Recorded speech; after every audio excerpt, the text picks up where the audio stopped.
Hi friends, నేను మీ Sai Kiran. Welcome to Q&A episode number 5. Every weekend మన ఛానల్లో ఈ Q&A ఎపిసోడ్ అయితే ఉంటుంది.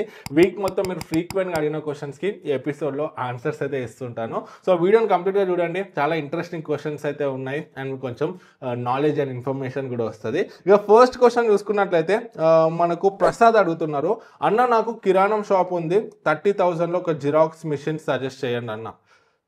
నేను ఒక రెండు మిషన్స్ని అయితే సజెస్ట్ చేస్తాను. ఫస్ట్ వచ్చేసి మనకు బ్రదర్ DCP L254. ఇది మనకు మోనోక్రోమ్ ప్రింటర్, అంటే బ్లాక్ అండ్ వైట్ ప్రింటర్. మీకు ఓన్లీ బ్లాక్ అండ్ వైట్ది కావాలంటే 22,000 బడ్జెట్లో ఇది మనకు మంచి ఆప్షన్ అయితే అవుతుంది.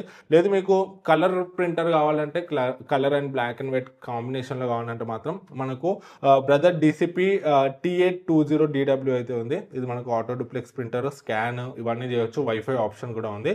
ముందు చెప్పిన ప్రింటర్లో కూడా మనకు ప్రింట్ చేయొచ్చు, స్కాన్ చేయొచ్చు, జిరాక్స్ చేయొచ్చు అండ్ ఇంకా వైఫై కూడా ఉంది. ఈ రెండు ప్రింటర్స్ అయితే మీరు కన్సిడర్ చేయొచ్చు 20,000 ఈ ప్రైస్ బ్రాకెట్లో. అండ్ నెక్స్ట్ క్వశ్చన్ మనకు ధనకుమార్ అడుగుతున్నారు, 130 square feet room, which one better bro, 1 ton or 1.5 ton? So మనకు 130 SFTకి 1 ton అయితే సరిపోతుంది.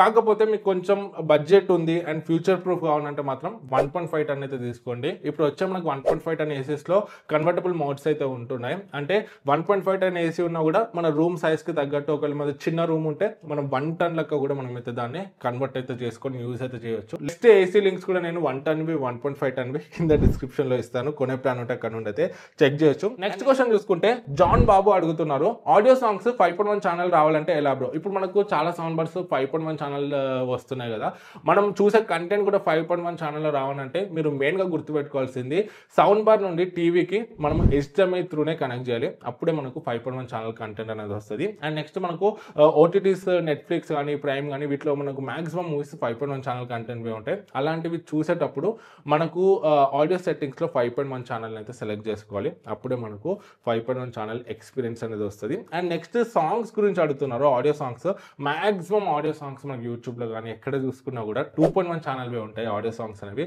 మీకు 5.1 ఛానల్ ఆడియో సాంగ్స్ కావాలంటే మీరు సర్చ్ చేయొచ్చు యూట్యూబ్లో. కొన్ని సాంగ్స్ అయితే ఉంటాయి, ఒరిజినల్ 5.1 ఛానల్వే మీరు చూడండి. కొన్ని ఎడిటెడ్ వర్షన్స్ అయితే ఉంటాయి, అవి మనకు అంత మంచి ఎక్స్పీరియన్స్ అయితే రావు.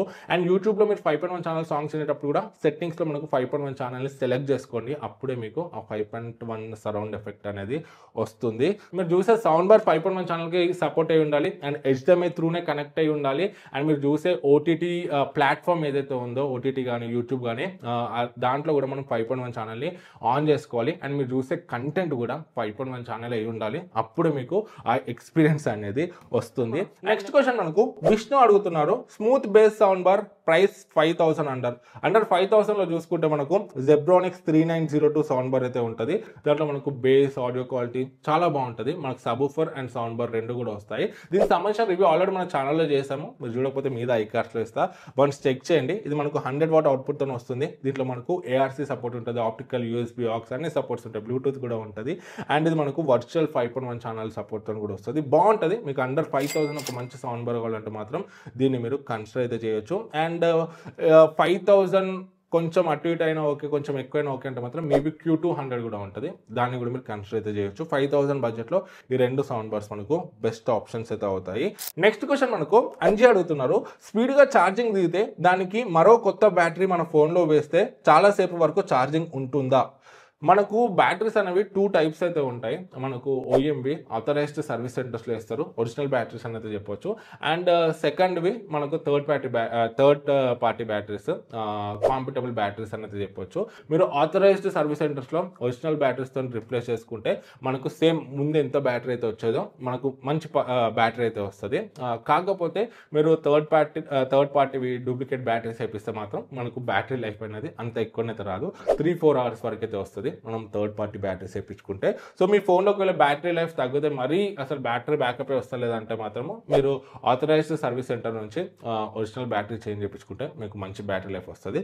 లేదు ఇంటి పక్కన దగ్గర షాప్స్లో మీరు ఏదైనా థర్డ్ పార్టీ బ్యాటరీ వేయించుకుంటే మాత్రము మీకు అంత మంచి బ్యాటరీ లైఫ్ అయితే రాదు. సో ఇదొక్కటైతే గుర్తుపెట్టుకోండి. నెక్స్ట్ క్వశ్చన్ మనకు గోపాల్ అడుగుతున్నారు, ఏ మెమరీ కార్డ్ వాడాలి చెప్పండి బ్రో, కుదిరితే లింక్ పెట్టండి. సో మనకు CCTV కెమెరాస్ వీడియో కిందనైతే క్వశ్చన్ అయితే అడిగారు. అడిగారు. సో మనకు ఏవి బెటర్ ఉంటాయని చెప్పేసి మెమరీ కార్డ్స్ వైఫై CCTV కెమెరాస్కి నేను 2 ఆప్షన్స్ అయితే చెప్తాను.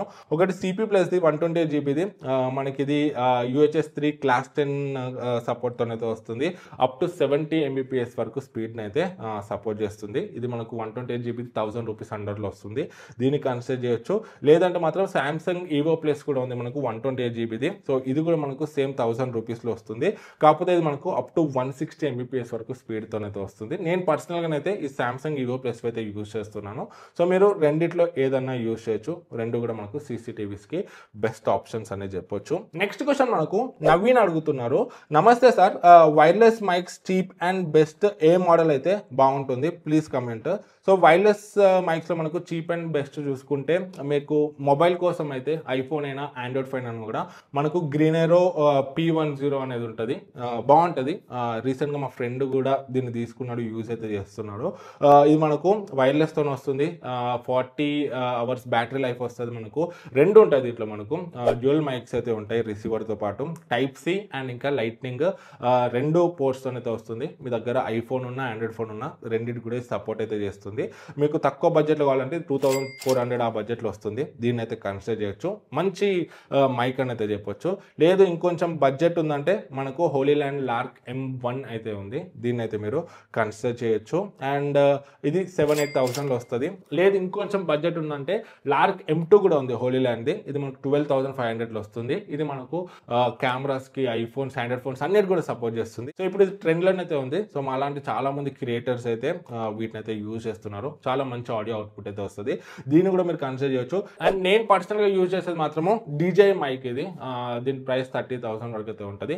మీరు కావాలంటే దీన్ని కూడా కన్సిడర్ చేయొచ్చు. సో అన్ని బెస్ట్ మైక్ లింక్స్ అని కూడా కింద డిస్క్రిప్షన్లో ఇస్తాను. బడ్జెట్ వైజ్ అక్కడ నుండి అయితే మీరు చెక్ చేయొచ్చు. నెక్స్ట్ క్వశ్చన్ మనకు చిన్న చిన్న వీడియో ఎడిటింగ్ల కోసము ఒక మంచి ల్యాప్టాప్ చెప్పన్నా మిడిల్ క్లాస్ వాళ్ళకు 35-40,000 లోపు మనకు నార్మల్గా వీడియో ఎడిటింగ్ కానీ గేమింగ్ కానీ ల్యాప్టాప్ కావాలంటే మినిమం ఒక డెడికేటెడ్ గ్రాఫిక్ కార్డ్ అయితే అందులో ఉండాలి. అప్పుడు మనకు గ్రాఫిక్ రిలేటెడ్ వర్క్స్ అనేవి కొంచెం స్మూత్గానే అయితే అవుతాయి. బట్ మీరు నార్మల్ ఎడిటింగ్ అంటున్నారు కాబట్టి అది కూడా తక్కువ బడ్జెట్లో అంటే నేను ఒక 2 ఆప్షన్స్ అయితే చెప్తాను. ఫస్ట్ వచ్చేసి మనకు లెనోవోది మనకు లెనోవో V15. ఇది మనకు Ryzen 7 7th generation U series ప్రాసెసర్తో వస్తుంది. దీనిలో మనకు 16 GB ర్యామ్ అండ్ 512 GB SSDతో వస్తుంది. సో మీరు నార్మల్ వీడియో ఎడిటింగ్కి అయితే సరిపోతుంది. 1080p వరకు, మరి 4K అయితే ఎక్స్పెక్ట్ అయితే చేయకండి. 1080p వరకు మీరు వీడియో ఎడిటింగ్ అయితే దీంట్లో చేయొచ్చు.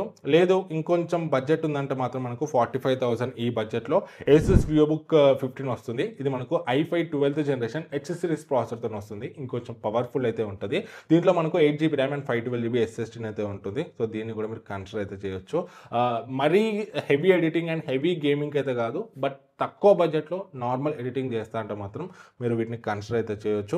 మీ దగ్గర బడ్జెట్ ఉంది అబౌవ్ 50,000 పెడతా అంటే best editing and gaming laptops links కూడా కింద డిస్క్రిప్షన్లో ఇస్తాను. వాటిని కూడా మీరు చెక్ చేయొచ్చు. అండ్ నెక్స్ట్ క్వశ్చన్ మనకు సన్నీ అడుగుతున్నారు. Bro under 15,000 best mobile for gaming. నేను 2 ఆప్షన్స్ అయితే చెప్తాను. ఒకటి CMA Phone 1. ఇది లాంచ్ అయినప్పుడు 16-17,000 అయితే ఉండే, బట్ ఇప్పుడు అండర్ 15,000లో వస్తుంది. సో అండర్ 15,000 ఇప్పుడు కూడా ఒక మంచి ఫోన్ అని చెప్పొచ్చు. మనకు పర్ఫార్మెన్స్ అండ్ గేమింగ్ అనేది బాగుంటుంది. అండ్ ఇంకొకటి Realme Narzo turbo 70 turbo 5G. So ఈ ఫోన్ కూడా మనకు అరౌండ్ 15,000లో వస్తుంది. గేమింగ్కి ఇది కూడా మనకు బాగుంటుంది. సో ఈ 2 ఫోన్స్లో ఏది తీసుకున్నా కూడా మీకు పర్ఫార్మెన్స్ పరంగా అండ్ గేమింగ్ పరంగా రెండు కూడా బాగుంటాయి. నెక్స్ట్ క్వశ్చన్ మనకు ఆదిత్య అడుగుతున్నారు. Please tell price of stabiliser as well as it's compulsory for a TV. So మనకు టీవీ కోసం స్టెబిలైజర్ కంపల్సరీయా అని అడుగుతున్నారు. సో మనకు ఇప్పుడు వచ్చే లేటెస్ట్ టీవీస్లో మ్యాక్సిమం మనకు పవర్ ఫ్లక్చుయేషన్స్ అయితే తట్టుకోగలుగుతున్నాయి. కొన్ని టీవీస్లో చూసుకుంటే 90 వాల్స్ నుంచి 240 వాల్స్ వరకు తట్టుకోగలుగుతున్నాయి. కొన్ని టీవీస్ మనకు 110 వాల్స్ నుంచి 240 వాల్స్ వరకు అయితే తట్టుకోగలుగుతున్నాయి. లేటెస్ట్ టీవీస్ అయితే ఓకే, బట్ స్టిల్ కొన్ని టీవీస్లో ఒకవేళ మీ ఏరియాలో పవర్ చాలాసార్లు పోతుంది అండ్ చాలా ఫ్లక్చుయేషన్స్ ఉన్నాయంటే మాత్రము రిస్క్ ఎందుకు, ఒక స్టెబిలైజర్ అయితే తీసుకోండి. సో ఒక్కొక్క టీవీకి మనకు ఒక్కొక్క స్టెబిలైజర్ అయితే సూట్ అవుతుంది. అంటే సైజ్ని బట్టి 32 ఇంచ్ అయితే ఒకటి, 43 ఇంచ్ తీసుకోవచ్చు ఒకటి కెపాసిటీ బట్టి. సో నేను అన్ని టీవీ సైజెస్కి బెస్ట్ స్టెబిలైజర్స్ని కింద డిస్క్రిప్షన్లో ఇస్తాను, అక్కడ నుండి అయితే చెక్ చేయండి. ఒకవేళ మీ ఇంట్లో ఇన్వర్టర్ ఉందనుకోండి, ఇన్వర్టర్ ఉంటే కూడా మనకు స్టెబిలైజర్ అయితే అవసరం అయితే ఉండదు. సో ఏమన్నా ఫ్లక్చుయేషన్స్ అయినా కూడా ఇన్వర్టర్ చూసుకుంటుంది. సో ఇది కూడా ఒకటి చూసుకోండి. ఇన్వర్టర్ ఉంటే మాత్రము సో మాక్సిమం స్టెబిలైజర్ తీసుకోవాల్సిన అవసరం అయితే లేదు. ఇన్వర్టర్ లేకపోతే మాత్రం స్టెబిలైజర్ అయితే తీసుకోవడానికి ట్రై చేయండి ఒకవేళ మీ ఏరియాలో పవర్ ఫ్లక్చుయేషన్స్ అనేవి బాగా ఉంటే. ఫ్రెండ్స్ ఓవరాల్గా ఈ వీక్ ఫ్రీక్వెంట్గా అడిగిన క్వశ్చన్స్ అయితే ఇవి మాక్సిమం రిప్లై ఇచ్చాను అనుకుంటున్నాను. స్టిల్ మీ దగ్గర ఇంకేమైనా క్వశ్చన్స్ ఉంటే కమెంట్స్లో అడగండి. నెక్స్ట్ ఎపిసోడ్లో డెఫినెట్గా వాటికి ఆన్సర్స్ అయితే ఇవ్వడానికి ట్రై చేస్తాను. ఈ ఎపిసోడ్ మీకు యూస్ఫుల్ అయింది అనుకుంటున్నాను. నచ్చితే ఒక లైక్ అండ్ సబ్స్క్రైబ్ చేయడం మర్చిపోకండి. జై హింద్.